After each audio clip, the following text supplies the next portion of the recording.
Guys, ito yung sinasabi ni Richard Hidarian na kapag ito daw si Duterte ay pumupunta sa ibang bansa, ay wala nga daw itong walang pumapansin daw dito at tinatalikuran daw ito ng mga world leaders at ng mga diplomats at ng mga iba-iba pang mga leaders ng bansa or prime ministers. Wala daw ditong gustong kumausap.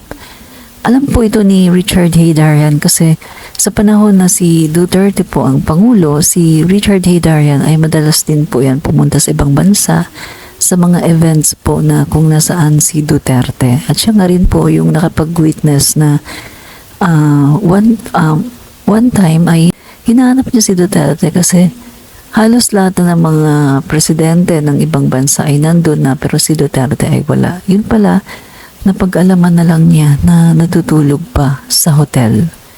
So, ngayon po, alam ko na kung bakit ayaw niyang harapin yung mga world leaders kasi nga, feeling out of place siya, parang hindi siya pinapansin.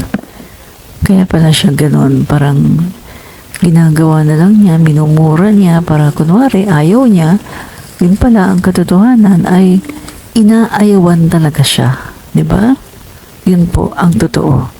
Pero ngayon sa panahon ni PBBM, si PBBM po ay pinagkakaguluhan ng mga world leaders. O real talk lang.